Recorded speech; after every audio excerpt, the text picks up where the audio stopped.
Hello बच्चों बेटे अज आप हैलो अल्केन्स ते हैलो एरेन्स दे नाल रिलेटेड एक क्वेश्चन डिस्कस करते हैं।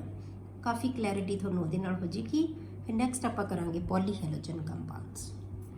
क्वेश्चन है बेटे identify A B C D E R and R dash in the following. Cyclohexane है बेटे, ये बी आर लग्या हुआ है, ठीक है। ब्रोमोसाइक्लोहेक्सेन है plus M G magnesium metal नाल ट्रीट किया ड्राई ईथर की प्रेजेंस दे विच, तां ए बन गया। आपां ए दसना की है, ये आपां डिस्कस किया सी बेटे कि जदों भी कोई भी अल्केन्स मैगनीशियम मैटल नाल रिएक्ट करते हैं तो मैगनीशियम ऐड हो जाता है, तो की बनेगा ये साइक्लोहेक्सेन तो रहेगा ही रहेगा, ठीक है।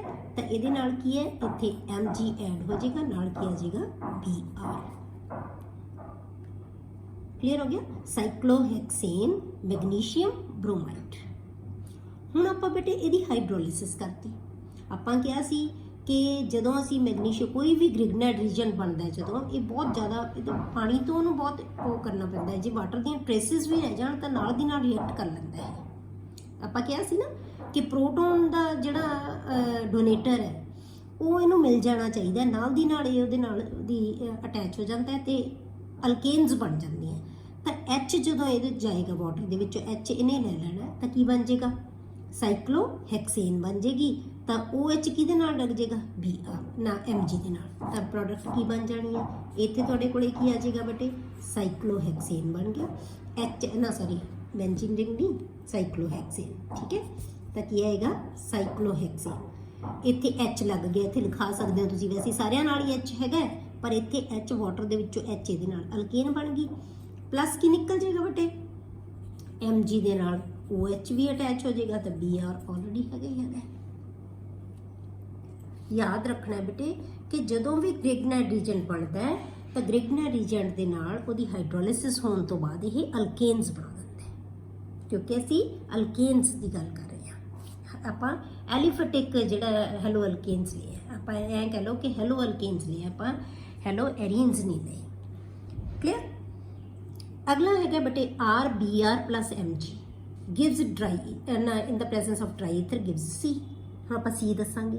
सी की आएगा बेटे इत्थे आर दे नाल एम जी है जिहड़ा है बी आर, वही चीज़ बन जानी R M G B R. But इत्थे बेटे उन्हें ये दसता सानू कंपाउंड दे तां किहड़ा बनेगा, पर जदों जी इहदी हाइड्रोलिसिस कीती सेम रिएक्शन है, यही रिएक्शन है, ठीक है। यदि हाइड्रोलिसिस की इदा ही ये रिएक्शन बनेगा R M G B R बन जाएगा। पर जो हाइड्रोलिसिस करते हैं ना, ये वाटर किहड़ा लिया बेटे हैवी वाटर D2O ले लिया, H2O की बजाय D2O ले लिया। जिहड़ा D लग रहा है ना वो इस कार्बन के नाल अटैच हो रहा है, तो सानू पता है कि जिथों Mg ब्रेक होएगा उहदी कार्बन नाल ही H अटैच होएगा, तो H की बजाय की आ गया D आ गया। तो इहदा मतलब इत्थे जिहड़ी हैलोजन लगी हुई है इत्थों असीं फिर R भी दसांगे कि R की चीज़ है। R भी सानू दसना पुछया है ना सानू भी R भी की चीज़ है, आर भी दसना पेगा। तो आर इत्थों क्लीयर हो जाएगा, तो आप की लिखांगे CH3 CH3 इत्थे की आएगा बी आर, इत्थे बी आर है, मतलब आर है जिहड़ा ओ है प्रोपेन है, आइसोप्रोपेन है। हुण इहदे नाल अपने कोले की है बी आर लग्या होया है। हुण इत्थे बी आर लग्या होया है तो फिर प्रोडक्ट इत्थे भी सानू क्लीयर हो जाएगी CH3 CH3 इत्थे MG ते बी आर। हम इतों यदि हाइड्रोलिसिस करांगे इन the presence of high water, तो की होएगा MgOH लैके बाहर निकल जाएगा, MgOH Br बाहर निकल जाएगा, H ये अटैच हो जाएगा।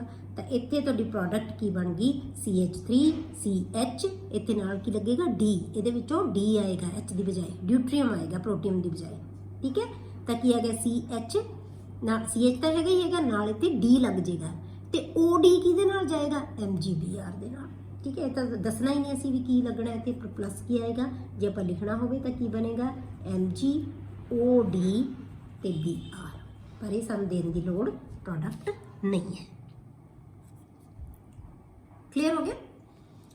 हुण अगला बेटे है हुण आपां दसना A B C D, ये आपां सारे दसते, C भी दसता, ठीक है। उस तो बाद D है जिहड़ा वो आपां D E ते R डैश दसने रह गए, D E ते R डैश, ਆ तीन चीज़ां रह गई, ठीक है। ए डी नहीं, ए डी तो बेटे ये प्रोडक्ट दसनी है जी तुहानूं पुछी है। ए डी तो एच है जिहड़ा इहदे चों आया, ये तो हैवी वाटर दे विचों आया है, भाजी नूं ड्यूट्रीम कह दिंदे आ, ड्यूट्रीम दे विचों आया। हुण आपां देखदे हां आर डैश एक्स, दो रिएक्शन दिखाई है बेटे इहदे। जे आप इधर सिंपल एक रिएक्शन देखिए तो दो हो रही है ना, पहले आप सिंपल रिएक्शन देखिए। जे आप बेटे सोडियम मैटल नाल इहनूं ट्रीट करते हैं ईथर की प्रेजेंस दे विच, तां ये की है, किहड़ा रिएक्शन है बेटे ये वुड्स रिएक्शन है। तो दो आर आपस दे विच कंबाइन हो जाएंगे तो की बन गया CH3 CH2 CH2 CH3। मतलब की है एक आ की है, एक आर डैश है, एक की है, एक आर डैश है। ये दोनों आर डैश है, मतलब आर डैश तुहानूं पता लग गया। तो आर डैश की बन गया बेटे, आर डैश आप दस सकते हैं CH3 CH2 ते X। आर डैश आप इत्थे लगाता। यदि आप मैग्नीशियम सोडियम मैटर नाल ट्रीट किया तो वुड्स रिएक्शन हो जाएगा, X हट जाएगा, सोडियम नाल चला जाएगा, CH3 CH2 आपस दे विच दो कंबाइन हो जाएंगे। क्लियर। हुण बेटे आप आर डैश सानूं पता लग गया। हुण आपां की करना है, MG नाल इहनूं ट्रीट किया, उपर जो आपां मैग्नीशियम ग्रिग्नेट रीजेंट बनाउणा है आर डैश MgX बन जाएगा। तो आपां की लिखांगे, आर सानूं हुण पता है तो की होएगा CH3 CH2 Mg ते नाल की आ जाएगा, इत्थों आपां Mg दे नाल करांगे आपां Br, ये D आ गया। सिंपल बिल्कुल, जे तुहानूं रिएक्शन आउंदा है। हुण आपां इहदी हाइड्रोलिसिस कर दो बेटे। हाइड्रोलिसिस करांगे तो की होएगा, इन्हें अल्केन बना लेना है, MgO लैके OH लैके बाहर निकल जाएगा। तो ई प्रोडक्ट की बन जाएगी साडे कोल बेटे CH3 CH2 ना CH3 CH3, इत्थे भी की बन जाएगा CH3 CH3 CH3 CH3, ठीक है। इतों H मिल गया ना, इन्हें H गेन कर लिया, OH किहदे नाल चला जाएगा प्लस, इत्थे सानूं लिखण दी लोड़ नहीं वैसे, MgOH ते Br, ये प्रोडक्ट बन जाएगी। क्लियर। थोड़ी जी कंसनट्रेशन रखनी है कि की सानूं पुछया गया तो किवें असीं रिएक्शन नूं जिहड़े कंप्लीट करांगे। क्लियर बेटे। हुण आपां लास्ट टॉपिक करते हैं बेटे इस चैप्टर का, poly halogen compounds. Poly मीनस many, वो कंपाउंड्स बेटे जिन्हां दे विच एक तो ज़्यादा हैलोजन एटम्स हुंदियां उन्हां नूं असीं पॉली हैलोजन कंपाउंड्स करते हैं। ये साडी इंडस्ट्री दे विच ते एग्रीकल्चर दे विच बहुत इंपॉर्टेंस है ना कंपाउंड्स की। क्लियर। तो हुण आपां देखते हैं बेटे, carbon compounds containing more than one halogen atom are called poly halogen compounds. These are useful in industry and agriculture. Industry ते एग्रीकल्चर दे विच की है इंपॉर्टेंट होंदे हैं। पहला सब तो आपां जिहड़ा कंपाउंड करते हैं बेटे वो है डाईक्लोरोमीथेन। डाईक्लोरो, दो क्लोरो ग्रुप आ गए, डाईक्लोरोमीथेन। मीथेन दे विच 4 H होंदे, 2 H जिहड़े है Cl नाल रिप्लेस हो गए, या इनू मैथिलीन क्लोराइड भी कहा जाता है, CH2Cl2। हुण ये है कि चीज़ आपां की दसना बेटे, इन्हां दे सिर्फ यूजेस है तुहानूं भी कित्थे यूज हुंदे है, कि इन्हां दे जिहड़े हार्मफुल इफैक्ट्स है, जिहड़े सारियां चीज़ां दी आपां बस ये दो चीज़ां आपां करनी है। कोई इन्हां दी बहुती प्रैपरेशन नहीं, कुछ नहीं ज़्यादा डिटेल तुहानूं हैगी। It is widely used as solvent in paint remover. Paint remover दे विच इहनूं एज सॉल्वेंट यूज किया जाता है, as a propellant in aerosols, in manufacturing of drugs, ठीक है। It is used as metal cleaning and finishing solvent, ठीक है। कुछ भी चीज़ है औखी नहीं है भी जी सानूं समझ ना आवे। हुण इहदे हार्मफुल इफैक्ट की है बेटे, it harms the human central nervous system. साडे नर्वस सिस्टम नूं ही हार्म करता है, नुकसान पहुँचाता है बेटे जिहड़ा डाईक्लोरोमीथेन है। Exposure to lower level in air, जे थोड़ा जा होवे एयर दे विच प्रेजेंट ही, can lead to slightly impaired hearing and vision. तो सानू सुनन च ते देखण च प्रॉब्लम आ सकती है जे थोड़े लैवल दे विच एयर दे विच प्रेजेंट होवे, but higher levels cause dizziness. जे बहुत ज़्यादा प्रेजेंट होवे हायर लैवल दे विच एयर दे विच मिक्स हो जाए ये बेटे, तो उहदे नाल सानू डिजीनेस हो जाती है। डिजीनेस का मतलब सानू चक्कर आउण लग जाते हैं, ਜਿਵੇਂ ਘੁੰਮ ਰਹੀ ਹੁੰਦੀ ਹੈ ਕੋਈ ਚੀਜ਼, ਨੌਜ਼ੀਆ ਹੋ ਜਾਂਦਾ ਹੈ ਬੇਟੇ, ਘਬਰਾਹਟ ਹੋ ਜਾਂਦੀ ਹੈ।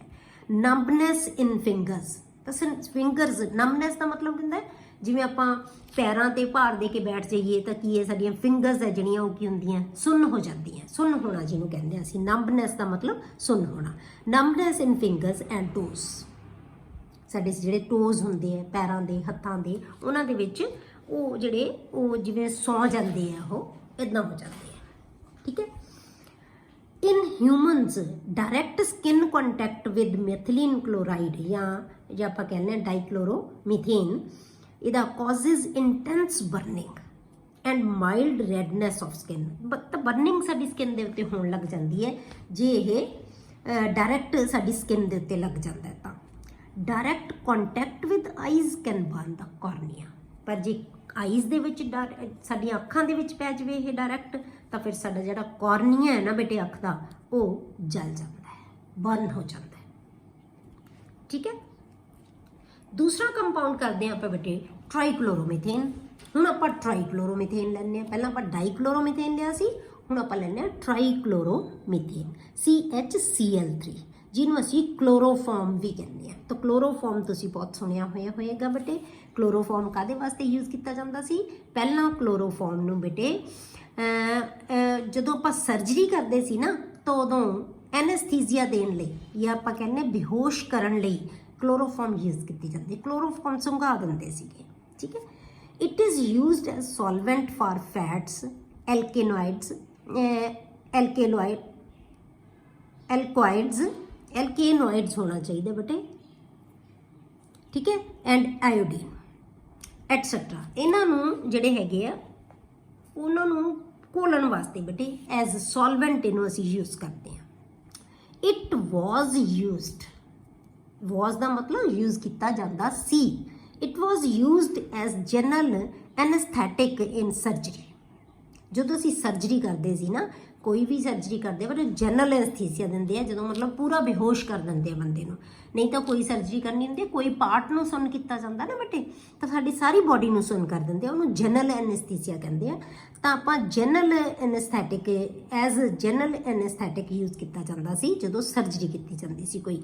But due to its toxic nature, ਪਰ ਇਹਦੀ ਨੇਚਰ ਹੈ ਜਿਹੜੀ ਬਹੁਤ ਟੌਕਸਿਕ ਹੈ। ਟੌਕਸਿਕ ਦਾ ਮਤਲਬ ਕੀ ਹੈ? ਜ਼ਹਿਰੀਲੀ ਹੈ। ਇਟ ਹੈਜ਼ ਬਿਨ ਰਿਪਲੇਸਡ ਬਾਈ ਅਦਰ ਸੇਫਰ ਐਨਸਥੈਟਿਕਸ ਸੱਚ ਐਜ਼ ਈਥਰ। ਹੁਣ ਹੋਰ ਜਿਹੜੇ ਹੈਗੇ ਆ ਐਨਸਥੈਟਿਕਸ ਹੈ ਜਿਹੜੇ ਉਹ ਯੂਜ਼ ਕੀਤੇ ਜਾਂਦੇ, ਇਹਨੂੰ ਹਾਰਮਫੁਲ ਇਫੈਕਟਸ ਕਰਕੇ, ਟੌਕਸਿਕ ਨੇਚਰ ਕਰਕੇ ਇਹਨੂੰ ਯੂਜ਼ ਨਹੀਂ ਕੀਤਾ ਜਾਂਦਾ ਹੁਣ, ਠੀਕ ਹੈ।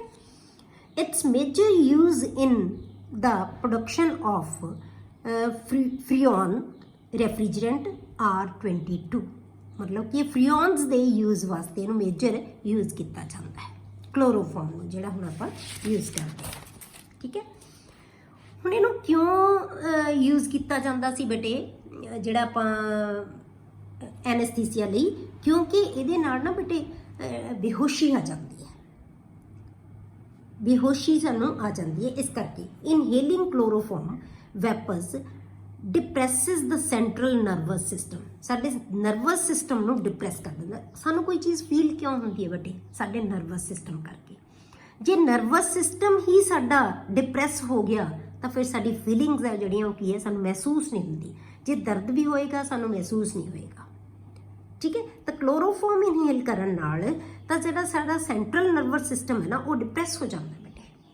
ਤਾਂ ਇਸ ਕਰਕੇ ਸਾਨੂੰ ਮਹਿਸੂਸ ਨਹੀਂ ਹੁੰਦਾ ਕੋਈ ਵੀ ਚੀਜ਼ ਜੇ ਸਾਡੀ ਬਾਡੀ ਦੇ ਨਾਲ ਸਾਨੂੰ ਕੱਟ ਵੀ ਲੱਗਦਾ ਹੈ ਤਾਂ ਸਾਨੂੰ ਮਹਿਸੂਸ ਨਹੀਂ ਹੋਏਗਾ ਦਰਦ। ਕਿਉਂ? ਕਿਉਂਕਿ ਸਾਡਾ ਨਰਵਸ ਸਿਸਟਮ ਹੈ ਜਿਹੜਾ ਉਹ ਡਿਪਰੈਸ ਹੋ ਜਾਂਦਾ ਹੈ। ਬਰੀਥਿੰਗ ਅਬਾਊਟ 900 ppm ਪਾਰਟਸ ਪਰ ਮਿਲੀਅਨ ਇਨ ਏਅਰ, ਜੇ ਆਪਾਂ ਇਹਦੇ 900 ਪਾਰਟਸ ਪਰ ਮਿਲੀਅਨ ਆਫ ਏਅਰ ਦੇ ਵਿੱਚ ਜੇ ਪ੍ਰੈਜ਼ੈਂਟ ਹੋਣ ਨਾ ਬੇਟੇ ਕਲੋਰੋਫਾਰਮ ਦੇ, ਫॉर ਅ ਸ਼ਾਰਟ ਟਾਈਮ, ਕੁਛ ਟਾਈਮ ਲਈ ਜੇ ਆਪਾਂ ਇਨਹੇਲ ਕਰ ਲਈਏ, ਕੈਨ ਕਾਜ਼ ਡਿਜ਼ੀਨੈਸ, ਤਾਂ ਉਹਦੇ ਨਾਲ ਕੀ ਹੈ? ਡਿਜ਼ੀਨੈਸ ਆ ਜਾਂਦੀ ਹੈ, ਮਤਲਬ ਸਾਨੂੰ ਚੱਕਰ ਆਉਣ ਲੱਗ ਪੈਂਦੇ, ਫਟੀਗ ਹੋ ਜਾਂਦਾ ਹੈ, ਸਾਨੂੰ ਥਕਾਵਟ ਜੀ ਹੋਣ ਲੱਗ ਜਾਂਦੀ ਹੈ, ਐਂਡ ਹੈਡੇਕ, ਤਾਂ ਸਾਡਾ ਸਿਰ ਦਰਦ ਹੋਣ ਲੱਗ ਜਾਂਦਾ, ਠੀਕ ਹੈ। ਕ੍ਰੋਨਿਕ ਕਲੋਰੋਫਾਰਮ ਐਕਸਪੋਜਰ, ਕ੍ਰੋਨਿਕ ਕਲੋਰੋਫਾਰਮ ਐਕਸਪੋਜਰ ਦਾ ਮਤਲਬ ਕੀ ਹੈ ਬੇਟੇ? ਜਿਨ੍ਹਾਂ ਨੂੰ ਬਹੁਤ ਪੁਰਾਣਾ ਸਾਡਾ ਥੋੜੀ ਥੋੜੀ ਕਰਕੇ ਸਾਡੀ ਜਿਹੜੀ ਹੈ क्लोरोफॉर्म है जिहड़ी साडी बॉडी दे विच जाइए या सानू मिलदी रहे क्लोरोफॉर्म। हुण जिहड़े एनेस्थीसिया दिंदे सी बेटे वो तां रूटीन दे विच ही दिंदे सी, तां उन्हां नूं तां क्लोरोफॉर्म दे कंटैक्ट दे विच आउंदे ही आउंदे है ना। वो तां chronic chloroform exposure may damage liver and kidneys, साडे लिवर नूं ते किडनीज नूं सानू डैमेज कर सकते हैं because it metabolise to poisonous phosgene, क्योंकि यदि मैटाबलाइज हो जाता है मतलब कि जो पचदा है साडी जिहड़ी साडी असी डाइजैसट करते हैं चीज़ पाचन जिन्हों कहने असी मैटाबलाइज करते हैं, तो उदों ये पच के ना जो साडी बॉडी के अंदर जाके क्लोरोफॉर्म हौली हौली इकट्ठा होके ये हौली हौली मैटाबलाइज होके बेटे ये एक पॉइजन बहुत ज़्यादा poisonous compound phosgene they which convert हो जाता है। फॉस्जीन एक बहुत ज़्यादा टॉक्सिक नेचर का कंपाउंड है, ठीक है, तो फॉस्जीन च कन्वर्ट हो जाता है। हुण ये करके जे बहुत ज़्यादा साडे मतलब हौली हौली जाई जाता अंदर तो साडे अंदर जिहड़ी है जहर बन जाती है। क्लियर। ये हुण क्यों हुंदा बेटे जे आपां देखिए भी फॉस्जीन क्यों बनता है। Chloroform is slowly oxidised by air in the presence of light to an extremely poisonous gas carbonyl chloride known as phosgene. तो साडी बॉडी दे विच भी उन्होंने एयर भी मिल सकती है, एयर दे नाल मिल के की है फॉस्जीन बना लेगा, क्योंकि यदी प्रॉपर्टी है क्लोरोफॉर्म की कि जदों इनू एयर दे विच ये ऑक्सीडाइज हो जाता है बेटे, जिहड़ा क्लोरोफॉर्म है ना ऑक्सीडाइज हो के ये एक्सट्रीमली पॉइजनस गैस है जिहड़ी वो कार्बोनिल क्लोराइड बना लेंदा है। ये कंपाउंड बहुत पॉइजनस है जिन्हों असीं फॉस्जीन कहते हैं। It is therefore stored in closed dark coloured bottles. इसे करके बेटे इनू बहुत जड़ियाँ डार्क बॉटल्स दे विच डार्क कलर्ड बॉटल दे विच स्टोर किया जाता है, ठीक है। असी लाइट कलर क्यों, क्योंकि उन्होंने लाइट मिल जाती है। कंप्लीटली फिल्ड तो कंप्लीटली फिल्ड रखा जाता है ताकि वो उपर भी एयर ना आए। जे आप घट होएगी बॉटल ये तो बेटे उपर एयर आ जाएगी तो एयर के नाल फिर कॉन्टैक्ट कर लेगा ये, so that air is kept out. जे असीं भर के रखांगे बॉटल नूं बेटे तो वही एयर है जिहड़ी कि बाहर रहेगी, एयर वो नहीं होएगी। क्यों, क्योंकि ये एयर के नाल ऑक्सीडाइज होकर की बना लेंदा है फॉस्जीन। तो आप देखिए CHCl3 chloroform plus oxygen gives COCl2 phosgene, ठीक है। तो फॉस्जीन बना रहता है प्लस HCl। हुण फॉस्जीन की है पॉइजनस कंपाउंड है, इसे करके आपां इहनूं की है डार्क बॉटल्स। कई बार क्वेश्चन आ जाता बेटे तुहानूं कि क्लोरोफॉर्म नूं डार्क बॉटल दे विच क्यों रखा जाता है। क्यों रखा जाता है, क्योंकि ये एयर दे नाल या लाइट की प्रेजेंस दे विच ये जिहड़ा हैगा ऑक्सीडाइज हो जाता है। लाइट नहीं इनू मिलनी चाहिए, लाइट की प्रेजेंस दे विच, ठीक है, इन द प्रेजेंस ऑफ लाइट। तो कंप्लीटली फिल्ड क्यों रखा जाता है, ताकि एयर के नाल इहदा कॉन्टैक्ट ना हो, ठीक है। हुण कई बारी बेटे जिहड़े क्लोरोफॉर्म है ना इनू जिहड़ा हैगा ताकि ये फॉस्जीन दे विच कन्वर्ट ना होवे, इहदे विच 0.6 तो लैके 0.6 तो लैके 1% तक बेटे दे अल्कोहल ऐड की जाती है। इहदे विच तुहानूं कई बार क्वेश्चन आ जाता बेटे कि क्लोरोफॉर्म दियां बॉटल्स दे विच थोड़ी जी अल्कोहल या कह लो इथाइल अल्कोहल बेटे ऐड किया जाता है। इथाइल अल्कोहल ऐड कर दिंदे आ असीं, ਉਹਦਾ रीज़न की है, ਜਦੋਂ ਅਸੀਂ इथाइल अल्कोहल ऐड कर देंगे ना बेटे तो ਜਦੋਂ क्लोरोफॉर्म की ऑक्सीडेशन होएगी तो वो फॉस्जीन बनाएगा। तो फॉस्जीन है जिहड़ा वो नाल दी नाल इथाइल अल्कोहल नाल रिएक्ट करके डाई इथाइल कार्बोनेट बना लेगा, ठीक है। आप फॉस्जीन किवें लिखते हैं बेटे, ये जे आप फॉस्जीन लिखीए तो इनू फॉस्जीन का फार्मूला आप लिखते की C डबल बॉन्ड इत्थे आप लवांगे CL and double bond O, ये फॉस्जीन है। COCl2 जिन्हों आप कहते हैं, ठीक है। ਇਹਦੇ ਨਾਲ ਅਸੀਂ ਇਥਾਈਲ ਅਲਕੋਹਲ ਨਾਲ ਰਿਐਕਟ ਕਰਾਂਗੇ ਤਾਂ ਇਥਾਈਲ ਅਲਕੋਹਲ ਨਾਲ ਕੀ ਇਹਨੇ ਡਾਈਥਾਈਲ ਕਾਰਬੋਨੇਟ ਬਣਾ ਲੈਣਾ, ਤਾਂ ਇਸ ਕਰਕੇ ਉਹ ਪੋਇਜ਼ਨਸ ਨਹੀਂ ਰਹੇਗਾ। ਤਾਂ ਜਿਹੜਾ ਪੋਇਜ਼ਨਸ ਫॉस्जीन ਬਣੇਗੀ ਨਾਲ ਦੀ ਨਾਲ ਉਹਨੂੰ ਡੀਕੰਪੋਜ਼ ਕਰ ਦੇਣਾ। ਤਾਂ ਇਸ ਕਰਕੇ ਕਲੋਰੋਫਾਰਮ ਦੀਆਂ ਬੋਟਲਸ ਦੇ ਵਿੱਚ ਥੋੜਾ ਜਿਹਾ ਇਥਾਈਲ ਅਲਕੋਹਲ ਹੈ ਜਿਹੜਾ ਉਹ ਮਿਕਸ ਕੀਤਾ ਜਾਂਦਾ ਹੈ, ਠੀਕ ਹੈ। ਅਗਲਾ ਕੰਪਾਊਂਡ ਹੈ ਬੇਟੇ ਉਹ ਹੈ ਟ੍ਰਾਈਆਈਡੋਮੀਥੇਨ। ਹੁਣ ਇਹ ਟ੍ਰਾਈਕਲੋਰੋਮੀਥੇਨ ਸੀਗਾ ਜਿਹਨੂੰ ਅਸੀਂ ਕਲੋਰੋਫਾਰਮ कहता, ਹੁਣ ਟ੍ਰਾਈਆਈਡੋਮੀਥੇਨ ਜਿਹਨੂੰ ਅਸੀਂ ਆਈਡੋਫਾਰਮ ਕਹਾਂਗੇ CHI3। ਹੁਣ ਇਹ ਤਾਂ ਇੱਕ ਸਿੰਪਲ ਜਿਹਾ ਐਂਟੀਸੈਪਟਿਕ ਹੈ। It was used earlier as an antiseptic. ਪਹਿਲਾਂ ਅਸੀਂ ਇਹਨੂੰ ਐਂਟੀਸੈਪਟਿਕ ਵਜੋਂ ਯੂਜ਼ ਕੀਤਾ ਜਾਂਦਾ ਸੀ iodoform. This property is due to the liberation of free iodine. ਇਹ ਜਿਹੜਾ ਆਈਡੋਫਾਰਮ ਹੈ ਨਾ ਬੇਟੇ, ਇਟਸੈਲਫ ਐਂਟੀਸੈਪਟਿਕ ਦਾ ਕੰਮ ਨਹੀਂ ਕਰਦਾ। ਇਹ ਜਿਹੜਾ ਐਂਟੀਸੈਪਟਿਕ ਦਾ ਕੰਮ ਆਈਡੋਫਾਰਮ ਨਹੀਂ ਕਰਦਾ, ਪਰ ਡੀਕੰਪੋਜ਼ ਹੋ ਕੇ ਆਇਓਡੀਨ ਰਿਲੀਜ਼ ਕਰ ਦਿੰਦਾ ਹੈ, ਫ੍ਰੀ ਆਇਓਡੀਨ ਛੱਡ ਦਿੰਦਾ ਹੈ। ਫ੍ਰੀ ਆਇਓਡੀਨ ਜਿਹੜੀ ਹੈਗੀ ਹੈ ਉਹ ਬੇਟੇ ਐਂਟੀਸੈਪਟਿਕ ਦਾ ਕੰਮ ਕਰਦੀ ਹੈ। ਤਾਂ ਇਹਦੀ ਫ੍ਰੀ ਆਇਓਡੀਨ ਰਿਲੀਜ਼ ਕਰਨ ਦੀ ਪ੍ਰੋਪਰਟੀ ਕਰਕੇ ਇਹ ਫ੍ਰੀ ਆਇਓਡੀਨ ਨੂੰ ਲਿਬਰੇਟ ਕਰਦਾ ਹੈ। ਇਸ ਕਰਕੇ ਆਪਾਂ ਇਹਨੂੰ ਕੀ ਹੈ ਐਜ਼ ਐਂਟੀਸੈਪਟਿਕ ਯੂਜ਼ ਕਰਦੇ ਹਾਂ। ਪਰ ਇਹਦੀ ਜਿਹੜੀ ਸਮੈਲ ਹੈ ਨਾ ਬਹੁਤ ਅਨਪਲੇਜ਼ੈਂਟ ਹੁੰਦੀ ਹੈ, ਬਹੁਤ ਗੰਦੀ ਸਮੈਲ ਹੁੰਦੀ ਹੈ। ਤਾਂ ਇਸ ਕਰਕੇ it due to its very unpleasant smell it has been replaced by other formulations containing iodine।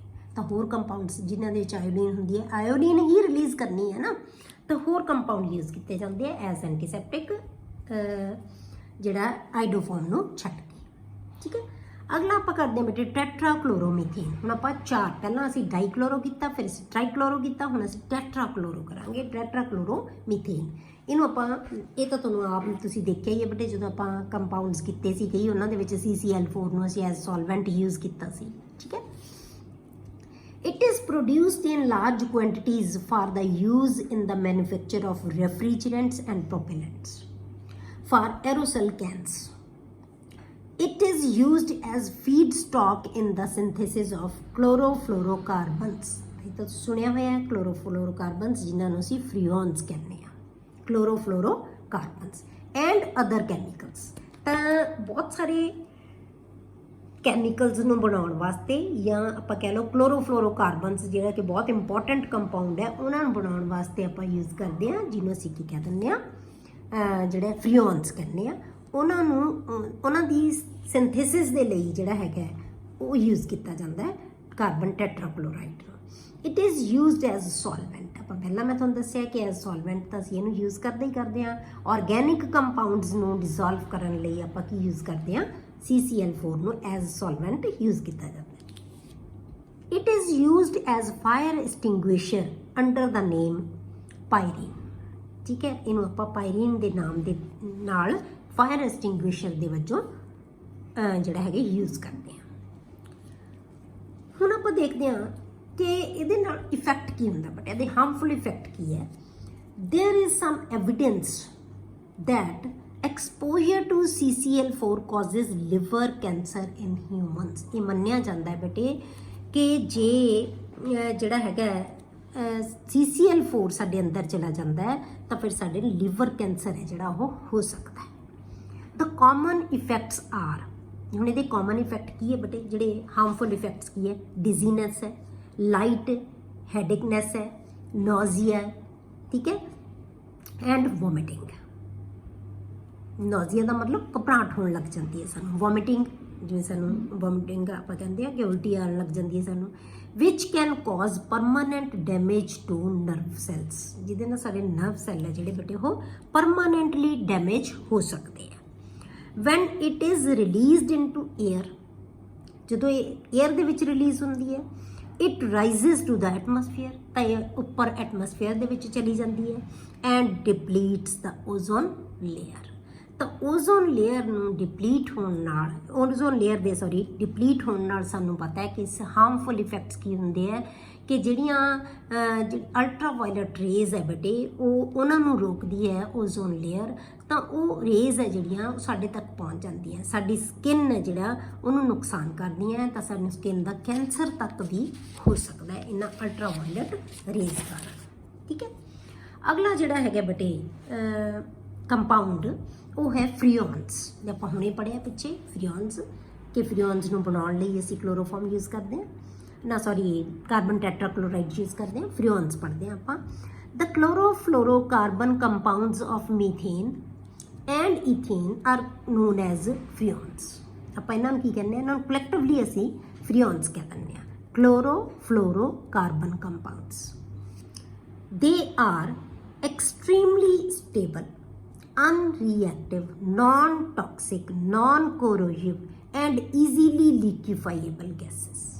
ਮਤਲਬ ਨਾ ਤਾਂ ਮਤਲਬ ਕੋਈ ਨੁਕਸਾਨ ਨਹੀਂ ਸਾਨੂੰ ਇਹਨਾਂ ਦਾ, ਪਰ ਨੁਕਸਾਨ ਹੈਗਾ, ਉਹ ਆਪਾਂ ਅੱਗੇ ਦੇਖਦੇ ਹਾਂ ਵੀ ਕੀ ਹੈ, ਕਿਉਂ ਨੁਕਸਾਨ ਹੈ। ਹੁਣ ਆਪਾਂ ਦੇਖੀਏ ਤਾਂ ਕੁਝ ਵੀ ਨਹੀਂ ਸਾਡੇ ਲਈ।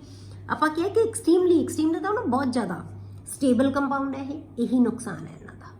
ਠੀਕ ਹੈ, ਬਹੁਤ ਜ਼ਿਆਦਾ ਸਟੇਬਲ ਕੰਪਾਊਂਡ ਹੈ, ਰਿਐਕਟ ਨਹੀਂ ਕਰਦੇ, ਡੀਕੰਪੋਜ਼ ਨਹੀਂ ਹੁੰਦੇ। ਰਿਐਕਟਿਵ ਨਹੀਂ ਹੈ ਨੇਚਰ ਦੇ ਵਿੱਚ। ਨਾਨ ਟੌਕਸਿਕ, ਕੋਈ ਜ਼ਹਿਰੀਲੇ ਨਹੀਂ ਹੈਗੇ, ਸਾਡੇ ਲਈ ਕੋਈ ਹਾਰਮਫੁਲ ਨਹੀਂ ਹੈਗੇ। ਨਾਨ ਕਰੋਸਿਵ, ਨਾ ਸਾਨੂੰ ਕੋਈ ਕਰੋਸਿਵ ਰਿਐਕਸ਼ਨ ਹੈ ਇਹਨਾਂ ਦਾ। ਮਤਲਬ ਆਪਾਂ ਕਹਿ ਲਈਏ ਕਿ ਸਾਡੀ ਸਕਿਨ ਦੇ ਉੱਤੇ ਹੋਣ ਤਾਂ ਸਾਨੂੰ ਕਰੋਜਨ ਹੋਵੇ, ਜਾਂ ਕਿਸੇ ਮੈਟਲਸ ਦੇ ਉੱਤੇ ਲੱਗਣ ਤਾਂ ਕਰੋਜਨ ਹੋ ਜਾਵੇ, ਤਾਂ ਨਾਨ ਕਰੋਸਿਵ ਵੀ ਹੈ ਇਹ। ਐਂਡ ਈਜ਼ੀਲੀ ਲੀਕੀਫਾਈਏਬਲ ਗੈਸਿਸ, ਤਾਂ ਈਜ਼ੀਲੀ ਲੀਕੀਫਾਈ ਵੀ ਹੋ ਸਕਦੀਆਂ ਇਹ ਗੈਸਿਸ। ਇਸੇ ਕਰਕੇ ਇਹਨਾਂ ਨੂੰ ਅਸੀਂ ਯੂਜ਼ ਕਰਦੇ ਹਾਂ ਰੈਫਰੀਜਰੈਂਟਸ ਦੇ ਵਿੱਚ ਤੇ ਏਅਰ ਕੰਡੀਸ਼ਨਸ ਦੇ ਵਿੱਚ। ਠੀਕ ਹੈ, ਏਅਰ ਕੰਡੀਸ਼ਨਰਸ ਜਿਹੜੇ ਹੈ ਉਹਨਾਂ ਦੇ ਲਈ। Freon 12 CCl2F2 is one of the most common freons in industrial use। तो ज़्यादा commonly used ये जड़ा freon है वो है Freon 12 CCl2F2। It is manufactured from tetrachloromethane। टेट्राक्लोरोमीथेन तो प्रिपेयर आप हुणे दस के हटे हैं कि टेट्राक्लोरोमीथेन तो प्रिपेयर किया जाता है by Swarts reaction. These are used in aerosol propellants, refrigerators and air conditioners। These are used as foams to spray out deodorants। ਆਪਾਂ ਕਹਿੰਦੇ ਨਾ foam ਦੀ form ਦੇ ਵਿੱਚ ਆਉਂਦੇ ਆ ਜਿਹੜੇ ਉਹ। ਅੱਗੇ cleansers, shaving creams ਐਟਸੈਟਰਾ। ਮਤਲਬ ਜਿਹਨੂੰ ਅਸੀਂ ਫੋਮ ਦੀ ਫਾਰਮ ਦੇ ਵਿੱਚ ਬੁਲਾਉਣਾ ਹੋਵੇ ਤਾਂ ਉਹਦੇ ਵਿੱਚ ਅਸੀਂ ਫਿਓਨਸ ਨੂੰ ਯੂਜ਼ ਕਰਦੇ ਹਾਂ। ਮੋਸਟ ਫਿਓਨ ਇਵੈਂਚੁਅਲੀ ਮੇਕਸ, ਹੁਣ ਇਹਦਾ ਹਾਰਮਫੁਲ ਇਫੈਕਟ ਕੀ ਹੈ ਬੇਟੇ, ਕਿਉਂ ਇਹਨਾਂ ਨੂੰ ਅਵੋਇਡ ਹੁਣ ਅਸੀਂ ਕਰ ਰਹੇ ਹਾਂ। Most freon eventually makes its way into the atmosphere. ਹੁਣ ਬਹੁਤ ਸਾਰੀਆਂ ਜਿਹੜੀਆਂ ਫਿਓਨਸ ਹੈ ਨਾ ਬੇਟੇ, ਉਹ ਐਟਮੋਸਫੀਅਰ ਦੇ ਵਿੱਚ ਆਪਣੇ ਆਪ ਹੀ ਐਟਮੋਸਫੀਅਰ ਦੇ ਵਿੱਚ ਚਲੀ ਜਾਂਦੀ ਹੈ। ਹੁਣ ਐਟਮੋਸਫੀਅਰ ਦੇ ਵਿੱਚ ਕਿਉਂ ਜਾਂਦੀਆਂ ਬੇਟੇ, ਸਾਡੇ ਐਟਮੋਸਫੀਅਰ ਦੇ ਵਿੱਚ ਬੇਟੇ ਮਾਈਕਰੋ ਆਰਗੈਨਿਜ਼ਮਸ ਹੈ ਜਾਂ ਕੋਈ ਹੋਰ ਚੀਜ਼ਾਂ ਹੈ, ਉਹ ਸਾਡੇ ਜਿਹੜੇ ਕੰਪਾਊਂਡਸ ਹੁੰਦੇ ਬੇਟੇ ਉਹਨਾਂ ਨੂੰ ਡੀਕੰਪੋਜ਼ ਕਰ ਸਕਦੇ ਆ। ਠੀਕ ਹੈ, ਉਹਨਾਂ ਨੂੰ ਡੀਕੰਪੋਜ਼ ਕਰ ਦਿੰਦੇ ਆ। ਕੋਈ ਵੀ ਆਪਾਂ ਕੋਈ ਹੋਰ ਏਜੰਟ ਲੈ ਲਈਏ ਜਾਂ ਮਾਈਕਰੋ ਆਰਗੈਨਿਜ਼ਮਸ ਹੈ, ਉਹ ਉਹਨਾਂ ਨੂੰ ਡੀਕੰਪੋਜ਼ ਕਰ ਸਕਦੇ ਆ। ਪਰ ਇਹ ਕੰਪਾਊਂਡ ਹੈ ਜਿਹੜੇ ਇਹ ਬਹੁਤ ਸਟੇਬਲ, ਆਪਾਂ ਕਿਹਾ ਸੀ ਕਿ ਸਟੇਬਲ ਕੰਪਾਊਂਡ ਹੈ, ਡੀਕੰਪੋਜ਼ ਬੇਟੇ ਉਹਨਾਂ ਨਾਲ ਨਹੀਂ ਹੁੰਦੇ, ਇਹ ਟੁੱਟਦੇ ਹੀ ਨਹੀਂ ਕੰਪਾਊਂਡਸ, ਡੀਕੰਪੋਜ਼ ਹੀ ਨਹੀਂ ਹੁੰਦੇ। ਡੀਕੰਪੋਜ਼ ਨਾ ਹੋਣ ਕਰਕੇ ਹੌਲੀ ਹੌਲੀ ਕੀ ਹੈ ਇਹ ਐਟਮੋਸਫੇਅਰ ਦੇ ਵਿੱਚ ਚਲੇ ਜਾਂਦੇ ਆ, ਜਿੱਥੇ ਜਾ ਕੇ ਵੇਅਰ ਇਟ ਡਿਫਿਊਜ਼ਸ ਅਨਚੇਂਜਡ ਇਨਟੂ ਦਾ ਸਟ੍ਰੈਟੋਸਫੀਅਰ। ਹੁਣ ਸਟ੍ਰੈਟੋਸਫੀਅਰ ਦੇ ਵਿੱਚ ਦਾਖਲ ਹੋ ਜਾਂਦੇ ਆ, ਇਹ ਚੇਂਜ ਤਾਂ ਹੁੰਦੇ ਹੀ ਨਹੀਂ ਕਿਉਂਕਿ ਡੀਕੰਪੋਜ਼ ਹੀ ਨਹੀਂ ਹੋਣਗੇ, ਰਿਐਕਟ ਵੀ ਨਹੀਂ ਕਰਦੇ। ਤਾਂ ਇਸੇ ਤਰ੍ਹਾਂ ਇਹ ਸਟ੍ਰੈਟੋਸਫੀਅਰ ਦੇ ਵਿੱਚ ਦਾਖਲ ਹੋ ਜਾਂਦੇ ਆ, ਜਿੱਥੇ ਜਾ ਕੇ ਬੇਟੇ ਹੇਅਰ ਫਿਓਨਸ ਅੰਡਰਗੋ ਫੋਟੋਕੈਮੀਕਲ ਡੀਕੰਪੋਜੀਸ਼ਨ। ਹੁਣ ਉੱਥੇ ਫੋਟੋਕੈਮੀਕਲ ਡੀਕੰਪੋਜੀਸ਼ਨ ਹੋ ਜਾਂਦੀ ਹੈ ਉਹਨਾਂ ਦੀ। ਕਲੀਅਰ ਹੋ ਗਿਆ, ਫੋਟੋਕੈਮੀਕਲ ਡੀਕੰਪੋਜੀਸ਼ਨ ਹੋ ਗਈ। ਤਾਂ ਜਦੋਂ ਇਹਨਾਂ ਦੀ ਫੋਟੋਕੈਮੀਕਲ ਡੀਕੰਪੋਜੀਸ਼ਨ ਹੋ ਗਈ ਤਾਂ ਇਹ ਰੈਡੀਕਲ ਚੇਨ ਰਿਐਕਸ਼ਨ ਜਿਹੜੇ ਹੁੰਦੇ ਆ ਨਾ, ਰੈਡੀਕਲ ਚੇਨ ਰਿਐਕਸ਼ਨਸ ਦੇ ਉਹਨਾਂ ਦੇ ਵਾਸਤੇ ਇਹ ਉਹਨੂੰ ਉਸ ਚੇਨ ਰਿਐਕਸ਼ਨ ਨੂੰ ਇਹ ਇਨੀਸ਼ੀਏਟ ਕਰ ਦਿੰਦੇ ਆ ਬੇਟੇ। ਠੀਕ ਹੈ, and initiate here freons undergo photochemical decomposition and initiate radical chain reactions ਨੂੰ ਉਹ ਇਨੀਸ਼ੀਏਟ ਕਰ ਦਿੰਦੇ ਆ। ਹੁਣ ਇਹ ਚੇਨ ਰਿਐਕਸ਼ਨ ਬੇਟੇ ਹੋ ਕੇ ਸਾਡੀ ਇਹ ਫੇਰ ਸਾਡੇ ਓਜ਼ੋਨ ਦੇ ਬੈਲੈਂਸ ਨੂੰ ਜਿਹੜਾ ਅਪਸੈਟ ਕਰਦੇ ਆ, ਓਜ਼ੋਨ ਨੂੰ ਯੂਜ਼ ਕਰ ਲੈਂਦੇ ਆ, ਡੀਕੰਪੋਜ਼ ਕਰ ਦਿੰਦੇ ਆ ਬੇਟੇ, ਓਜ਼ੋਨ ਨੂੰ ਤੋੜ ਦਿੰਦੇ ਆ, ਆਕਸੀਜਨ ਦੇ ਵਿੱਚ ਕਨਵਰਟ ਕਰ ਦਿੰਦੇ ਆ। ਠੀਕ ਹੈ, ਤਾਂ ਉਹ ਰਿਐਕਸ਼ਨ ਨੂੰ, ਇਹ ਚੇਨ ਰਿਐਕਸ਼ਨ ਜਿਹੜਾ ਬਣਦਾ ਹੈ ਜਿਹਦੇ ਵਿੱਚ ਓਜ਼ੋਨ ਨੂੰ ਯੂਜ਼ ਕਰ ਲੈਂਦੇ ਆ ਉਹ ਆਕਸੀਜਨ 'ਚ ਕਨਵਰਟ, ਡੀਕੰਪੋਜ਼ ਕਰਨ ਵਾਸਤੇ, ਤਾਂ ਉਸ ਚੇਨ ਰਿਐਕਸ਼ਨ ਨੂੰ ਇਹ ਇਨੀਸ਼ੀਏਟ ਕਰ ਦਿੰਦੇ ਆ ਫਿਓਨਸ and initiate radical chain reactions that can upset the natural ozone balance। Ozone the balance ਹੈ ਜਿਹੜਾ ਉਹ ਕੀ ਹੈ ਵਿਗੜ ਜਾਂਦਾ ਹੈ, ਜਾਂ ਓਜ਼ੋਨ ਲੇਅਰ ਹੈ ਜਿਹੜੀ ਉਹ ਕੀ ਹੈ ਡਿਪਲੀਟ ਹੋ ਜਾਂਦੀ ਹੈ। ਲਾਸਟ ਹੈ ਬੇਟੇ ਜਿਹੜਾ ਸਾਡਾ ਕੰਪਾਊਂਡ ਉਹ ਹੈ ਪੈਰਾ ਡੈਸ਼ ਕਹਤਾ ਆਪਾਂ, ਪੈਰਾ ਡਾਈਕਲੋਰੋ ਡਾਈਫਿਨਾਈਲ ਟ੍ਰਾਈਕਲੋਰੋ ਈਥੇਨ, ਜਿਹਨੂੰ ਆਪਾਂ ਕਹਿੰਦੇ ਹਾਂ DDT, dichloro diphenyl trichloro diphenyl trichloro methane, ethane. ठीक है, इनू DDT कहते हैं। हम DDT तुहानू समझ आ गया होगे कि DDT असी काहदे वास्ते यूज़ करते हैं बेटे, ਜਿਵੇਂ ਆਪਾਂ ਆਮ ਤੌਰ ਤੇ ਜਿਹੜਾ ਹੈਗਾ ਮੋਸਕੀਟੋਜ਼ ਨੂੰ ਮਾਰਨ ਲਈ DDT ਅਸੀਂ ਛਿੜਕ ਦਿੰਦੇ ਆ ਨਾ, ਜਿਹੜੇ ਹੈਗੇ ਇਨਸੈਕਟੀਸਾਈਡਸ ਹੁੰਦੇ ਆ ਉਹਨਾਂ ਨੂੰ ਮਾਰਨ ਦੇ ਲਈ, ਠੀਕ ਹੈ। DDT ਵਾਸ ਦਾ ਫਸਟ ਕਲੋਰੀਨੇਟਡ ਆਰਗੈਨਿਕ ਇਨਸੈਕਟੀਸਾਈਡ। ਹੁਣ ਇਹ ਇਨਸੈਕਟੀਸਾਈਡ ਕੀ ਹੁੰਦੇ ਬਟ ਐਜ਼ ਇਨਸੈਕਟੀਸਾਈਡ ਯੂਜ਼ ਕੀਤਾ ਜਾਂਦਾ ਸੀ, ਜਿਹੜਾ ਕਿ ਜਿਹੜੇ ਇਨਸੈਕਟਸ ਨੂੰ ਮਾਰਨ ਲਈ ਯੂਜ਼ ਕੀਤਾ, ਉਹਨੂੰ ਇਨਸੈਕਟੀਸਾਈਡ ਕਹਿੰਦੇ ਆ। DDT ਵਾਸ ਦਾ ਫਸਟ ਕਲੋਰੀਨੇਟ, ਇਹ ਪਹਿਲਾ ਜਿਹੜਾ ਕਲੋਰੀਨੇਟਡ ਕੰਪਾਊਂਡ ਸੀਗਾ ਜਿਹਨੂੰ ਅਸੀਂ ਐਜ਼ ਇਨਸੈਕਟੀਸਾਈਡ ਯੂਜ਼ ਕੀਤਾ ਸੀ, which is used because of its effectiveness against the mosquitoes. ਪਹਿਲਾਂ ਨਹੀਂ ਸੀ ਇਹਦਾ ਬੇਟਾ ਯੂਜ਼ ਕੀਤਾ ਜਾਂਦਾ, ਪਹਿਲਾਂ ਨਹੀਂ ਇਹਨੂੰ DDT ਨੂੰ ਬਹੁਤਾ ਯੂਜ਼ ਕੀਤਾ ਜਾਂਦਾ ਸੀ। ਜਦੋਂ ਸੈਕੰਡ ਵਰਲਡ ਵਾਰ ਤੋਂ ਬਾਅਦ ਬਹੁਤ ਮਲੇਰੀਆ ਫੈਲ ਗਿਆ ਤਾਂ ਉਦੋਂ ਇਹਨੂੰ ਬਹੁਤ ਜ਼ਿਆਦਾ ਯੂਜ਼ ਕਰਨ ਲੱਗ ਪਏ ਆ। ਤਾਂ ਕਿਉਂ ਯੂਜ਼ ਕੀਤਾ? ਕਿਉਂਕਿ ਇਹ ਮੋਸਕੀਟੋਜ਼ ਦੇ ਲਈ ਬਹੁਤ ਇਫੈਕਟਿਵ ਸੀ, ਉਹਨਾਂ ਨੂੰ ਮਾਰਨ ਲਈ ਬਹੁਤ ਇਫੈਕਟਿਵ ਸੀ। Effectiveness against the mosquitoes that spreads malaria and lice that carries typhus, ਠੀਕ ਹੈ। ਤਾਂ ਇਹਦੇ ਵਾਸਤੇ ਆਪਾਂ ਇਨਸੈਕਟੀਸਾਈਡ ਐਜ਼ ਇਨਸੈਕਟੀਸਾਈਡ ਨੂੰ ਯੂਜ਼ ਕਰਦੇ ਸੀ ਆਪਾਂ, but due to its chemical stability, ਇਹਦੀ ਕੈਮੀਕਲ ਸਟੇਬਿਲਿਟੀ ਦੇ ਕਾਰਨ ਐਂਡ ਇਟਸ ਫੈਟ ਸੋਲੂਬਿਲਿਟੀ, ਇਹਦਾ ਕੰਪਾਊਂਡ ਹੈ ਬੇਟੇ ਉਹ ਕੈਮੀਕਲੀ ਸਟੇਬਲ ਹੁੰਦੇ ਆ ਪਰ ਫੈਟ ਦੇ ਵਿੱਚ ਇਹ ਸੋਲੂਬਲ ਹੁੰਦੇ ਆ। ਜਿਵੇਂ ਆਪਾਂ ਕਹਿੰਦੇ ਹਾਂ ਕਿ ਆਰਗੈਨਿਕ ਕੰਪਾਊਂਡਸ ਜਿਹੜੇ ਉਹ ਸੋਲੂਬਲ ਹੁੰਦੇ ਆ, ਤਾਂ ਇਹ ਫੈਟ ਦੇ ਵਿੱਚ ਸੋਲੂਬਲ ਹੁੰਦੇ ਆ ਬੇਟੇ। It is not metabolize very rapidly by animals, ਕਿਉਂਕਿ ਇਹ ਫੈਟ ਦੇ ਵਿੱਚ ਘੁਲਦੇ ਆ ਤੇ ਡੀਕੰਪੋਜ਼ ਨਹੀਂ ਹੁੰਦੇ ਆਸਾਨੀ ਨਾਲ, ਸਟੇਬਲ ਕੰਪਾਊਂਡਸ ਹੁੰਦੇ ਆ। ਤਾਂ ਸਾਡੇ ਜਿਹੜੇ ਅਸੀਂ ਐਨੀਮਲਸ ਹੈ ਨਾ, ਜਿਹੜੇ ਵੀ ਐਨੀਮਲਸ ਹੈ, ਤਾਂ ਉਹਨੂੰ ਮੈਟਾਬੋਲਾਈਜ਼ ਨਹੀਂ ਕਰ ਸਕਦੇ, ਪਚਾ ਨਹੀਂ ਸਕਦੇ ਬੇਟੇ, ਇਹਨੂੰ ਹਜਮ ਨਹੀਂ ਕਰ ਸਕਦੇ। ਇਨਸਟੈਡ ਇਟ ਇਜ਼ ਡਿਪੋਜ਼ਿਟਡ, ਹੁਣ ਇਹ ਪਚਣ ਦੀ ਬਜਾਰੇ ਇਹ ਸਾਡੇ ਜਿਹੜੇ ਫੈਟੀ ਟਿਸ਼ੂਜ਼ ਹੁੰਦੇ ਆ, ਕਿਉਂਕਿ ਆਪਾਂ ਕਿਹਾ ਨਾ ਫੈਟ ਸੋਲੂਬਲ ਹੁੰਦਾ ਹੈ, ਕਿ ਜਿਹੜੇ ਫੈਟੀ ਟਿਸ਼ੂਜ਼ ਹੁੰਦੇ ਆ ਨਾ ਬੇਟੇ ਉਹਨਾਂ ਦੇ ਵਿੱਚ ਇਹ ਡਿਪੋਜ਼ਿਟ ਹੋ ਜਾਂਦਾ ਹੈ। Instead, it is deposited and stored in the fatty tissues. The use of DDT was banned in United States in 1973. 1973 ਦੇ ਵਿੱਚ ਯੂਨਾਈਟਿਡ ਸਟੇਟਸ ਦੇ ਵਿੱਚ ਬੇਟੇ DDT ਨੂੰ ਬੈਨ ਕਰ ਦਿੱਤਾ ਸੀ, ਪਰ ਹਲੇ ਵੀ ਕਈ ਥਾਵਾਂ ਤੇ DDT ਨੂੰ ਯੂਜ਼ ਕੀਤਾ ਜਾਂਦਾ ਹੈ, ਠੀਕ ਹੈ। ਤਾਂ ਹੁਣ ਇਹਨੂੰ ਆਪਾਂ ਬਣਾਉਣੇ ਕਿਵੇਂ ਆ ਬੇਟੇ? ਇਹਨੂੰ ਕਲੋਰਲ ਤੇ ਜਿਹੜਾ ਹੈਗਾ ਕਲੋਰੋਬੈਂਜੀਨ ਤੋਂ ਬਣਾਇਆ ਜਾਂਦਾ। 1 ਮੋਲ ਲੈਂਦੇ ਹਾਂ ਅਸੀਂ ਕਲੋਰਲ ਦਾ। ਕਲੋਰਲ ਕੀ ਹੈ ਬੇਟੇ? ਟ੍ਰਾਈਕਲੋਰੋ ਇਥੇਨਲ, ਠੀਕ ਹੈ। ਇਹਨੂੰ ਅਸੀਂ ਕਲੋਰਲ ਕਹਿੰਦੇ ਆ, ਕਾਮਨ ਨੇਮ ਇਹਦਾ ਕਲੋਰਲ ਹੈ। ਇਹਦਾ 1 ਮੋਲ ਲਵਾਂਗੇ ਤੇ 2 ਮੋਲ ਲਵਾਂਗੇ ਅਸੀਂ ਕਲੋਰੋਬੈਂਜੀਨ। ਇਹ ਕਲੋਰੋਬੈਂਜੀਨ ਹੈ, ਇਹ ਕਲੋਰੋਬੈਂਜੀਨ ਹੈ, ਠੀਕ ਹੈ। ਕਲੋਰੋਬੈਂਜੀਨ ਦੇ ਅਸੀਂ 2 ਮੋਲ ਲੈ ਲਏ, 2 ਮੋਲੀਕਿਊਲ ਲੈ ਲਏ, 1 ਮੋਲੀਕਿਊਲ ਇਹਦਾ। ਹੁਣ ਇੱਥੋਂ ਆਪਾਂ H ਦਿਖਾਤਾ ਇੱਥੇ, ਅਦਰਵਾਈਜ਼ ਤਾਂ ਸਾਰਿਆਂ ਕੋਲ H ਹੈਗਾ ਨਾ ਬੈਂਜੀਨ ਦੇ ਵਿੱਚ। ਇੱਥੋਂ H ਤੇ ਇੱਥੋਂ O, ਇਹ ਵਾਟਰ ਮੋਲੀਕਿਊਲ ਨਿਕਲ ਜਾਏਗਾ, ਦੋਨੋਂ ਬੈਂਜੀਨ C ਦੇ ਨਾਲ ਅਟੈਚ ਹੋ ਜਾਣਗੇ। ਸਿੰਪਲ ਯਾਦ ਰੱਖਣ ਦਾ, ਕਈ ਵਾਰੀ DDT ਦਾ ਬੇਟੇ ਤੁਹਾਨੂੰ ਫਾਰਮੂਲਾ ਆ ਜਾਂਦਾ ਹੈ ਕਿ ਲਿਖੋ CCl3 ਹੈ, ਆਪਾਂ ਇੱਥੇ ਲਿਖਤਾ C, ਆਪਾਂ ਅਲੱਗ ਦਿਖਾਤਾ, ਪਹਿਲਾਂ ਮੈਂ Cl3 ਵੀ ਲਿਖਿਆ ਸੀ ਪਰ ਤੁਹਾਨੂੰ ਪਤਾ ਲੱਗੇ ਕਿ Cl3 ਇਹਦੇ ਨਾਲ ਇਸ ਕਾਰਬਨ ਨਾਲ ਹੈ, ਇਹਦੇ ਨਾਲ ਫਿਰ CH ਹੈ ਜਿਹੜਾ ਉਹ ਆ ਗਿਆ, ਇਹਦੇ ਨਾਲ ਦੋਨੋਂ ਕਲੋਰੋਬੈਂਜੀਨ ਲੱਗ ਗਏ। ਬਸ ਇਹਦੇ ਥਰੂ ਇੱਥੋਂ H ਹਟੇਗਾ, ਇਹ ਦੋਨੋਂ ਬੈਂਜੀਨ C ਦੇ ਨਾਲ ਅਟੈਚ ਹੋ ਜਾਣਗੇ। ਇਹਨੂੰ ਕਹਿੰਦੇ ਅਸੀਂ DDT, ਠੀਕ ਹੈ। 2,2 ਜੇ ਆਪਾਂ ਇਹਦਾ IUPAC ਨੇਮ ਲਿਖਣਾ ਹੋਵੇ ਤਾਂ ਕੀ ਹੈ ਇਹ? 2,2 ਬਿਸ ਪੈਰਾਕਲੋਰੋਫਿਨਾਈਲ। ਪੈਰਾਕਲੋਰੋ ਦਾ ਮਤਲਬ ਜਿਹੜਾ ਫਿਨਾਈਲ ਗਰੁੱਪ ਹੈ ਉਹਦੇ ਪੈਰਾ ਪੋਜੀਸ਼ਨ ਦੇ ਉੱਤੇ ਕਲੋਰੋ ਗਰੁੱਪ ਲੱਗਿਆ ਹੋਇਆ ਬੇਟੇ, ਜਿੱਥੋਂ ਅਟੈਚਡ ਹੈ ਉਹਦੇ ਜਿਹੜਾ ਹੈਗਾ ਪੈਰਾ ਪੋਜੀਸ਼ਨ ਦੇ ਉੱਤੇ ਹੈ, ਪੈਰਾਕਲੋਰੋਫਿਨਾਈਲ। ਬਿਸ ਦਾ ਮਤਲਬ 2 ਗਰੁੱਪ ਹੈ। ਬਿਸ ਅਸੀਂ ਕਿੱਥੇ ਲਾਉਂਦੇ ਹਾਂ? ਜਿੱਥੇ ਅੱਗੇ ਵੀ ਆ ਜਾਂਦਾ ਤੁਹਾਡੇ ਕੋਲੇ, ਠੀਕ ਹੈ। 2 ਗਰੁੱਪ ਲਾਉਣੇ ਹੋਣ ਤਾਂ ਆਪਾਂ ਬਿਸ ਲਾਉਂਦੇ ਹਾਂ। 2,2 ਬਿਸ ਪੈਰਾਕਲੋਰੋਫਿਨਾਈਲ, ਬ੍ਰੈਕਟ ਅਸੀਂ ਕਲੋਜ਼ ਕਰਤਾ। ਫਿਰ ਕੀ ਆ ਗਿਆ? 1,1,1, ਤਿੰਨਾਂ ਦੇ ਉੱਤੇ ਇੱਕ ਗਰੁੱਪ ਲੱਗਿਆ ਹੋਇਆ, 1,1,1 ਟ੍ਰਾਈਕਲੋਰੋ ਈਥੇਨ। ਇਹਦੇ ਨਾਲ ਇਹਨੂੰ ਅਸੀਂ ਪੇਰੈਂਟ ਚੇਨ ਮੰਨਦੇ ਹਾਂ ਬੇਟੇ। ਆ 1 ਗਰੁੱਪ, ਇਹ 2 ਗਰੁੱਪ, 2 ਦੇ ਉੱਤੇ 2 ਆ ਗਰੁੱਪ ਲੱਗੇ ਹੋਏ ਆ, ਇਹ 1 ਗਰੁੱਪ ਹੈ, ਇਹ 1 ਕਾਰਬਨ ਹੈ, ਠੀਕ ਹੈ। ਇਹ 1 ਕਾਰਬਨ ਹੈ, ਇਹ 2 ਕਾਰਬਨ ਹੈ, ਠੀਕ ਹੈ।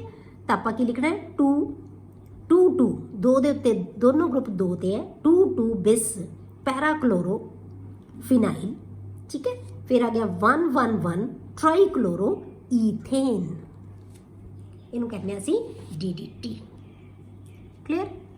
ਇਹ ਆ ਗਿਆ ਬੇਟੇ ਤੁਹਾਡਾ ਹੋ ਗਿਆ ਚੈਪਟਰ ਕੰਪਲੀਟ। ਨੈਕਸਟ ਆਪਾਂ ਨੈਕਸਟ ਚੈਪਟਰ ਅਲਕੋਹਲਸ ਫਿਨੋਲਸ ਈਥਰਸ ਉਹ ਸ਼ੁਰੂ ਕਰਾਂਗੇ।